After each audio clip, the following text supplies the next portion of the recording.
Hey, welcome to the Renny Doyle Podcast number 1. This is Renny Doyle here.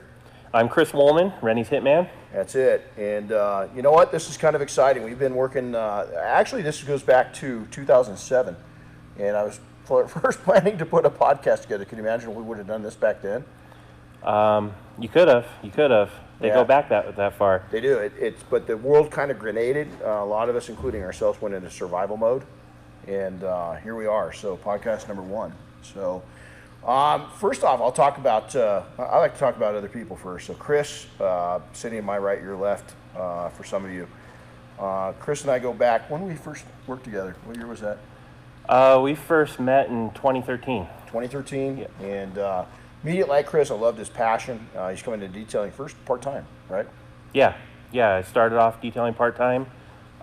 We met at detailing.com, doing training there. Remember that? 4 days. 4-day training, and then came back through 2 years ago? Yeah, December of 17. All right, so just that two years ago, came back through training and then evolved into this, and God, now look what you're stuck with. Yeah. So let's talk about that. So Chris owns his own detailing company. I think we keep him pretty busy, though, as my, I don't even call him my right-hand man. He's my buddy. I love being around him. He's definitely made a huge impact on my life and the detail mafia, and it's pretty exciting. The guy's an absolute car guru. It's like Encyclopedia Britannica of cars. Being around this guy, he knows a lot about a lot in the car world. So it's I'm kind of a I love cars. I like to wear the tires out, and Chris just knows and he does too. You've got a Mini Cooper. And Yeah. I like to. The tires are worn out right now. Yeah. And literally. So, but yeah, my earliest car memories go back to painting the emblem on the hood of my family's Datsun. Wow. And I couldn't have been much more than 4 or 5 years old. Wow. My dad and I were doing that in the driveway together with model paint. Damn. Yeah. See, I grew up a little different. I've always been a car nut. We didn't have much. A lot of times, half my when I growing up, we didn't even have a car. But I wore big wheels out. So if you're probably over the age of, when did big wheels kind of wear their stay out? Probably, I don't know. They're a big thing. If you're young, you got to look up big wheel. Yeah. No, I had big wheels, and I never had power wheels. I think when those came along, that's when big wheels got the boot. Kind of got it. But we used to go in our neighborhood. We wear them out so bad. We go, it's horrible. I'm not real proud of this. We go look for other ones. We didn't steal them. We just exchange them because ours had flat spots. And so, I started detailing. It's hard to believe. This is kind of the podcast number 1. It's kind of weird because we want to share with you. I mean, we think this is going to be a lot of fun. I think we've got to, we're going to share random stuff. It's not really so much a commercial podcast as it is our mission statement in business is help others succeed, have fun, and make money. And not only do we want you guys to, we want to reach out to do-it-yourselfers. We want to reach out to pros, business people, not necessarily just the detailing industry, but just just kind of have fun. That's what we're about. So I started out. I'm not sure if I'm happy to announce it. I did my first professional detail 40 years ago. 40 years ago. 40 years ago, at 13 years old. So that puts me at 53 years old, and I've owned a lot of businesses and a lot of different trades since then, and it's been a blast, and got to experience. I mean, it wasn't always an easy road. We've got Diane and I, my partner in crime. We've got 4 kids, and it wasn't an easy road. Growing up, bringing up, detailing's changed a lot.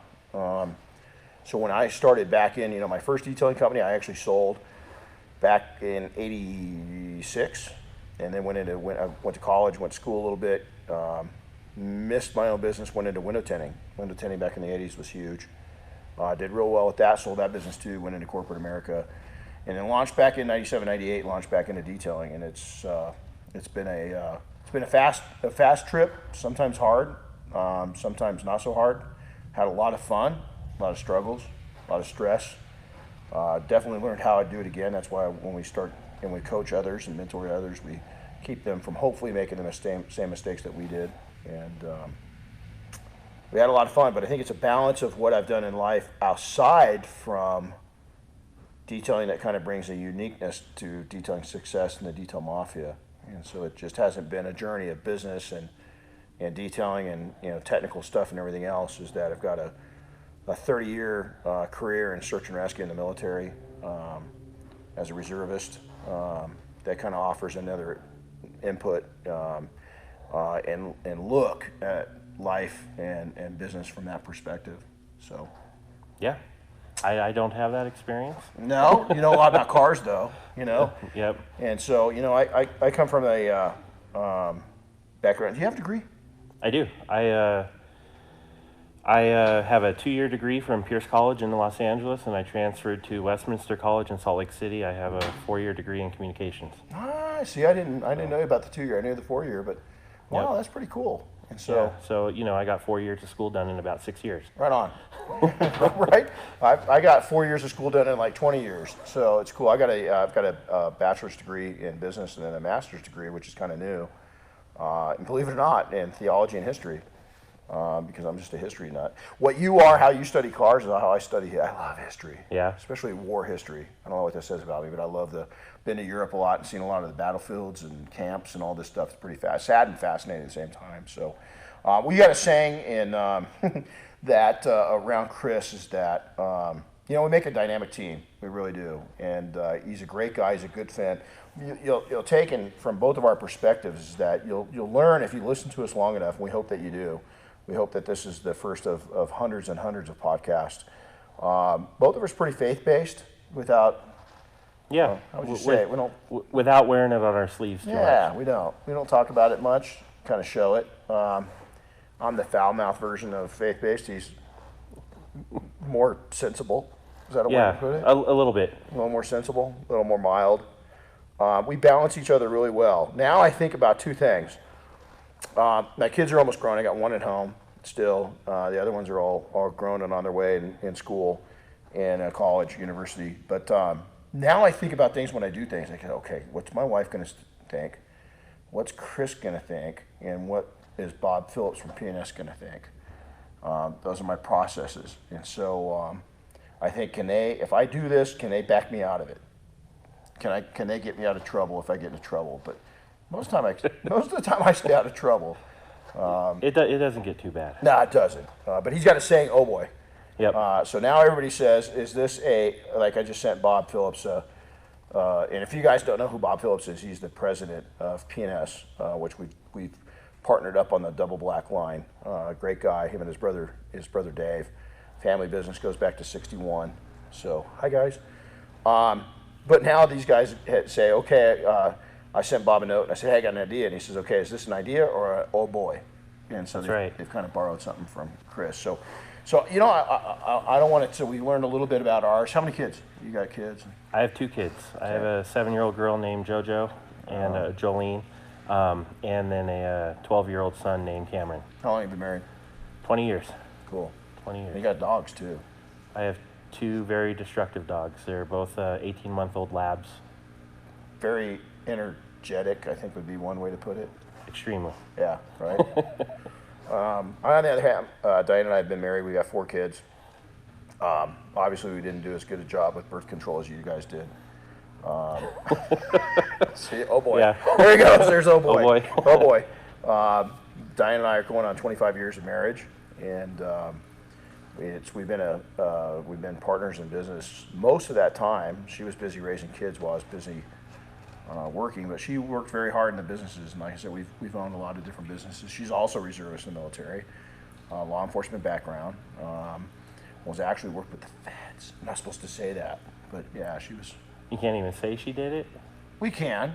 She worked with the feds. I probably shouldn't say what agency, but she worked on some really, critical stuff. Really big stuff. And they decided that she wanted to be a mommy.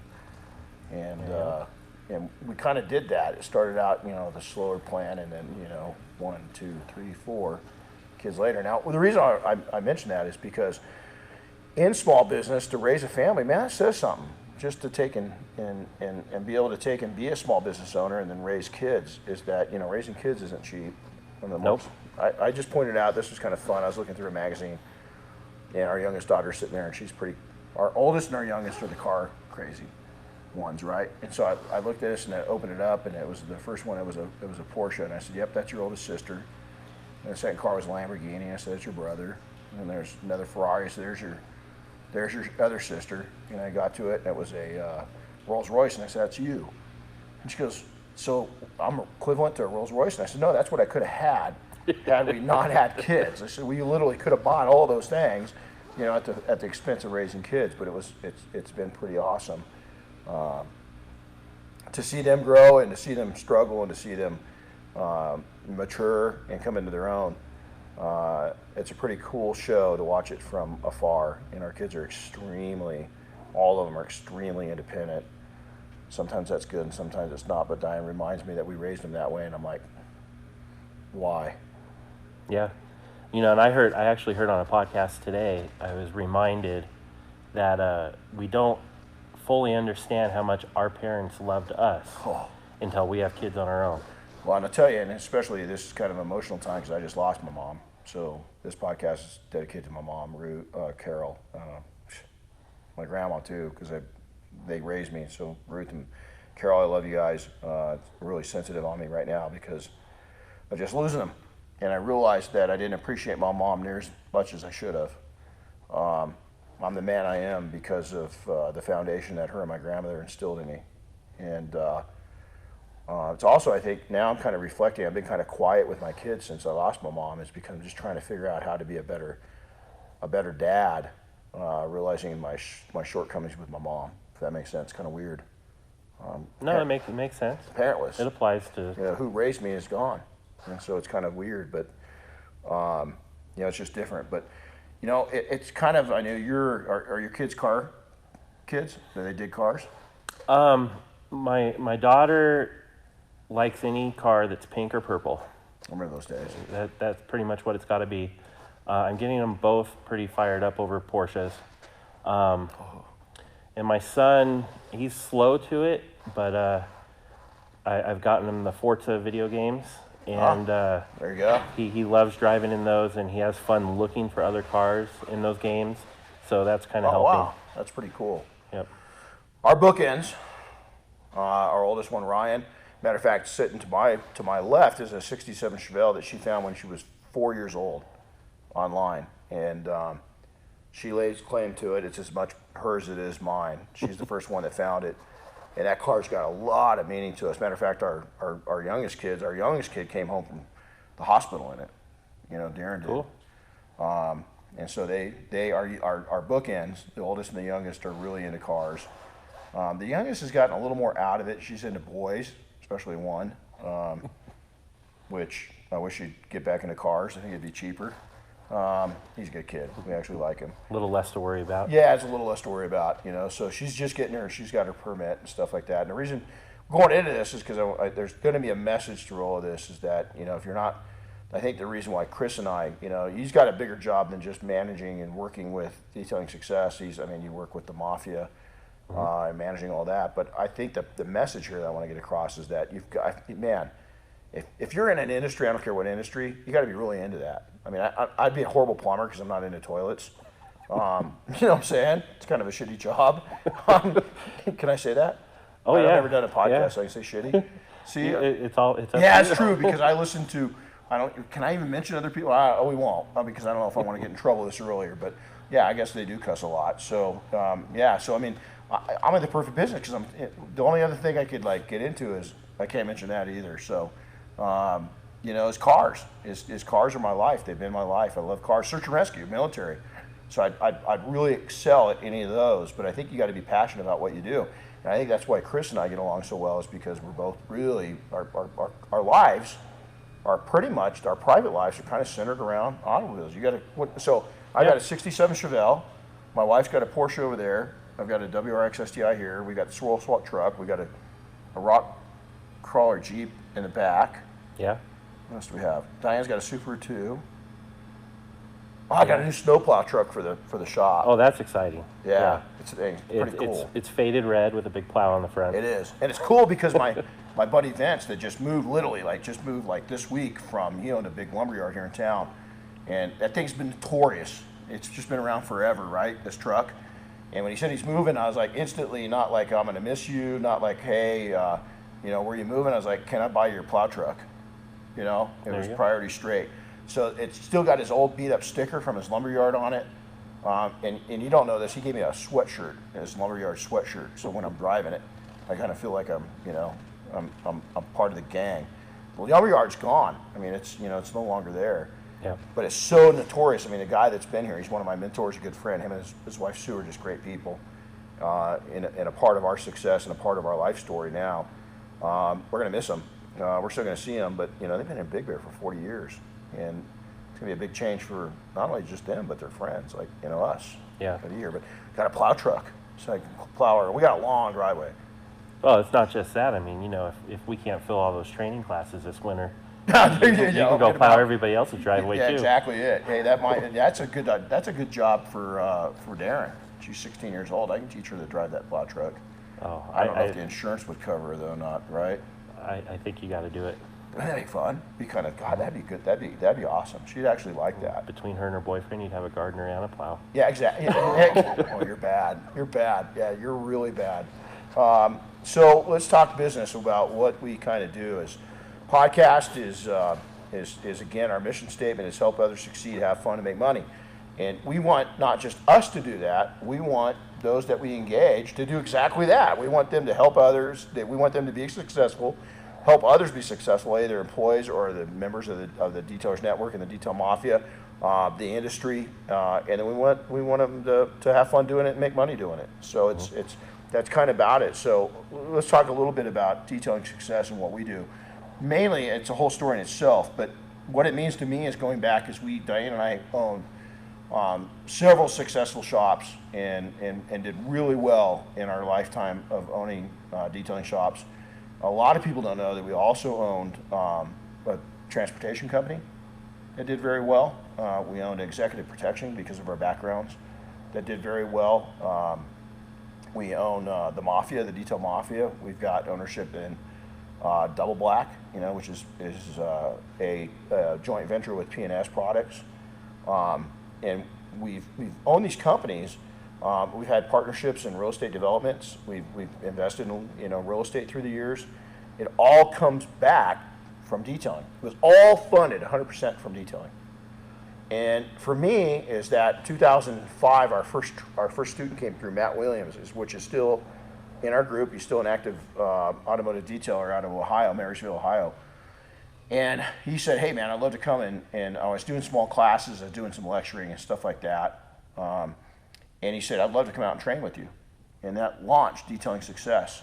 So for me, Detailing Success is about not just a business, it's an opportunity to take and, everybody talks about the successes that they've had and this and that, but I look back and the successes, while there's been a lot of them, there's been a lot of struggles and failures that allow us to take and coach, mentor, and train people that we want them to miss those potholes. Some of them are sinkholes. Yeah. Some of them are craters, that we got into. I remember back, if I'm going to step out of the camera here in a second, and my first investment in my company was a nozzle. It's somewhere around here. It was a spray nozzle that I still carry. I carry it on my desk. It's on my desk constantly. There it is. And you want to reach over and we'll bring it on. We're also recording. We're going to put this on YouTube. So this was it. This stays by it stays by me all the time because I started this whole venture. People say you got to have money to make money. That's bullshit because this started the whole thing. I started with nothing, and I've kept it all these years by me as a reminder of where we started. But for me, detailing success means an opportunity to take and have shorten the success time, the laborious efforts it takes to be successful and help people, whether they're young or older. It's not just young people coming to us. We got a guy in training now that's 2 or 3, he's just starting out in detailing. He's 2 or 3 years older than I am. He's in his mid-50s. And so it's a lifestyle. We've got Doug Parfett that in his second career. We've got, Bobby Wiener that's in his second career. I can keep going through it. And then we got young guys, the Parkers. We got an 18-year-old kid here training this week, that's 18, that's just starting his career out. We want to take all of those, doesn't matter where you're at, and make your success journey or your journey to success smoother, a little shorter, and a hell of a lot funner than what my journey was at times. Yeah. And to add to that, sometimes it's about figuring out what how do I put this? What helps you be successful, or what works for you to be successful on your terms? It's exactly. Not everybody's got the same roadmap, and I talk about this, in military search and rescue, is that, every time we go on a mission, there's a plan. We plan everything out, and I'm a huge planner. If you know anything about me, I'm constantly, you can see this right here in front of us. And before I did this, I do what's called mind mapping, and I can't because I've got ADD, and to make a list of things doesn't work for me. You know what I'm saying? I gotta vision it, and I put it on paper, and then once it's visioned, then I can put it into an order that both everybody around us can understand. And I think that is taking and allowing each person that comes to training they got their own dream. They've got their own vision of what their company's going to be. We just help to bring reality to that and to facilitate that in a little quicker response than what it's going to take to do it on their own. Right. So they leave here. Once they're done, we got a pretty incredible support network that we can go into at a later time. But then they come in, the detail mafia. It's pretty. There's over 200 of us active worldwide. And that's a podcast within itself. But basically, so detailing success, what it means to me is bringing people in, engaging with people, allowing them to learn skill sets that's going to pay, but more so learn business skill sets and life balance skill sets that's going to take and allow them to be successful, not just in a business, not just with their hands and skills and tools, but to also take and allow them to take and bring in balance and be happy in life. I've faced depression and everything else. I've done things the wrong way. I've got... You name it, I've done it. I don't want that. And then the long-term arm of that is the detail mafia. And that's kind of our support arm once you get done with the training where we put on, Chris has really taken and brought energy to that the last year. How many webinars a week do we have? How many, webcast? We do 1 to 2 a week. So, every week? Yep. In and out. Help continue that education, keep people informed, keep them passionate about what they're doing, and keep them engaged that way. I like to tell people the detail mafia, and you've probably all heard this before. It's like a family, but it's a family of people that want to make sure we all succeed, and and we're there to help each other succeed. We got a wide range of membership. We got young, older. We've got seasoned multi-millionaires in the group, and we've got people that are rubbing two pennies together. They're young and they're just putting their business together, or they're recovering from maybe a situation where their company downsized and got them out of there. They just got fed up with corporate America. Maybe they were carpenters or whatever it is, and they're just looking for a change, or they're passionate about cars and they want to kind of live in that lifestyle, and it's pretty exciting. So. Another one of our ventures is Double Black, so it's pretty cool. Is the Phillip brothers, is Bob and Dave. We probably met a decade ago, and P&S has been around a long time. Their dad started in 1961, and I've been working with different brands going back to the 90s. I did a venture with Shell Oil, which owns Aeroshell, which is a huge name in the aviation side. We had a product that's still available, Flight Jacket.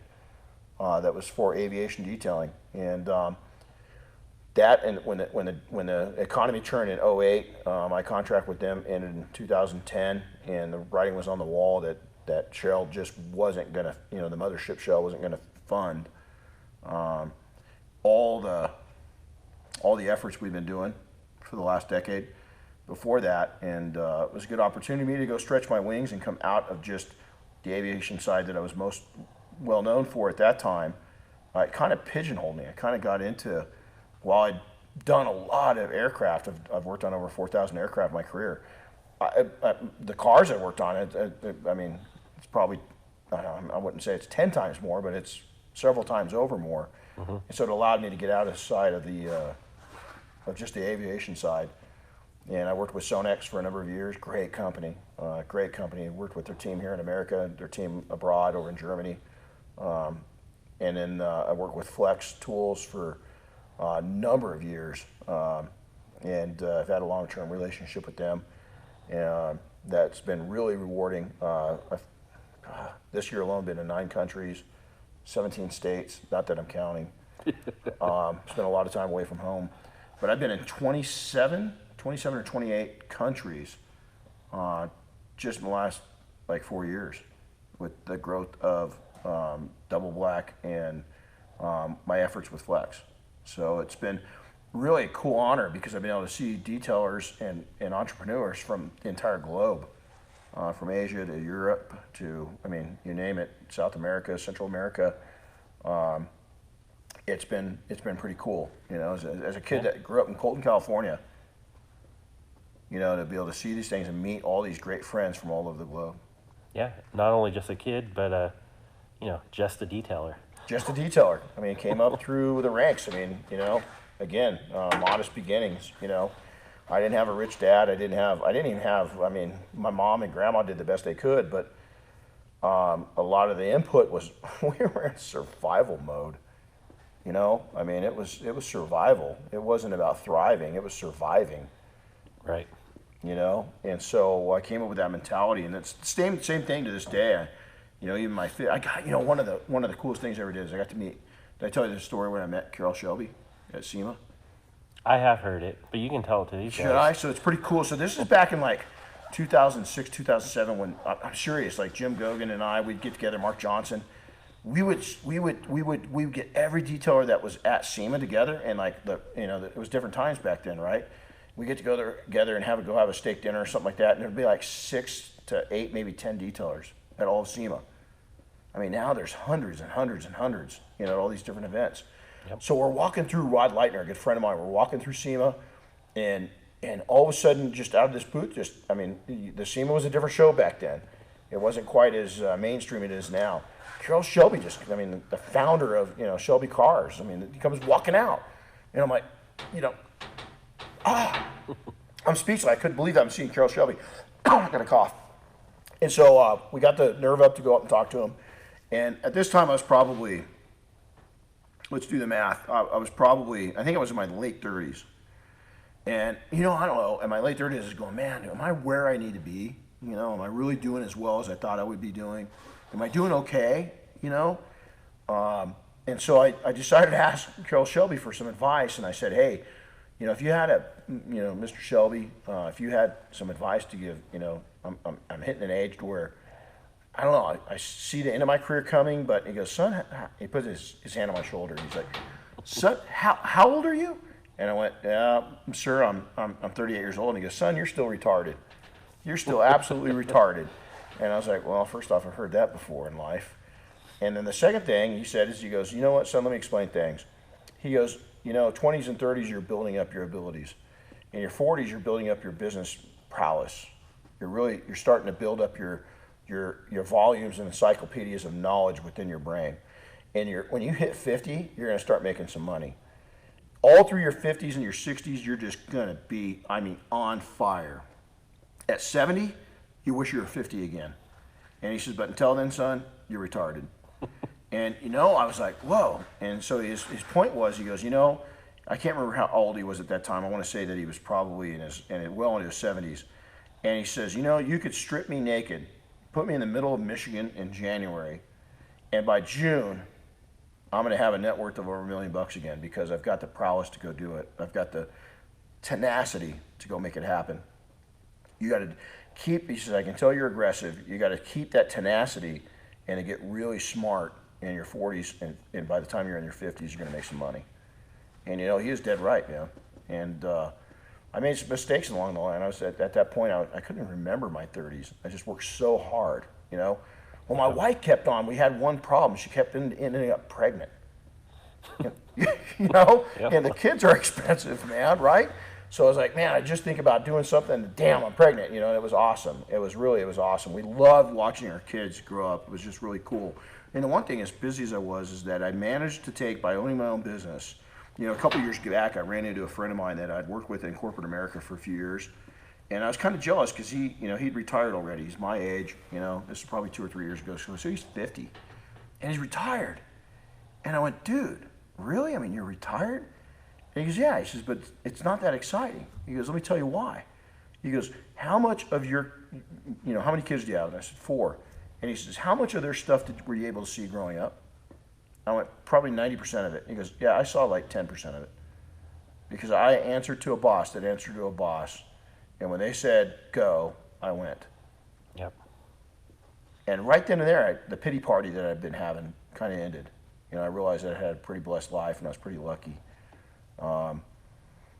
that I'd gotten to see things and live the way I wanted to live, and see my kids grow up. And now I'm to an age now where my kids are almost empty nesters. And now Diane and I are looking at a whole new chapter, and we're looking at a whole brand new. And we set ourselves up pretty good.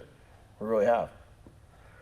That's good. So let's talk about what you do, Chris. Is that so that he not only takes and helps me run the day-to-day business, but you're also real involved in the management of the mafia. So kind of explain what goes on there. Yeah, so we have, a couple hundred guys, and I try and be the guy they come to when they really, want to go to Renny or even the board of directors for the mafia. And I handle as much as I can for them. I provide and set up the continuing education for them. I manage our events, get those going. That includes Air Force One, tiny bit of the McCalls, but that falls more on Bob's shoulders at PNS. And what else we got coming up? Oh yeah, SEMA, can't forget that. We're knee deep in that right now. Got a major event that we throw there. We probably 300 to 400 people showing up. Some stuff with Glassparency. Yep. Yeah. So the Mafia has a private forum, and we actually just launched a brand new forum for them. So that was part of what I've been up to. I manage that, keep kind of an administrator there, along with a handful of other guys, and we just keep everything going. And we maintain our relationships with our other partners in the industry too. Well, and we're really, moving full circle ahead of what these podcasts, and I hope that we've kept your attention. And it's kind of weird because I listen to a lot of podcasts, and I was like, okay, how do we launch this first one? And, we could have gone into topics and stuff, but I felt that we had to. I wanted everybody to know a little bit of something about us, before we just launched into it. But really, moving right after this, number 2 is going to be, and we're going to have 2 formats. Really, is kind of a longer version like this one, and then a really short version. And really what I want to do is I just want to make an impact in people's lives. I want to make their lives simpler. I want to bring interesting things. I don't want to sugarcoat and bullshit stuff. I want to bring real topics that I think that the average entrepreneur or even do-it-yourselfer or just fan or of business, whatever it is. I just want to bring topics to you guys that are relative.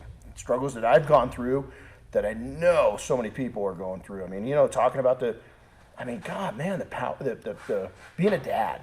Okay, you're right in the throes of that right now. Mm-hmm. Aren't you pulled at directions to where you've got to make, bring in a living. You've got, you take great pride in what you do, but then you got to be at all the events. You got to support your kids and everything else. You got to support your wife, but then there's the demands of work and your goals. Mm-hmm. That come on, and it's not easy to balance all that stuff, is it? No, and you don't want to do it alone, and that's and to be honest, my wife probably takes more of the grunt of it than I do.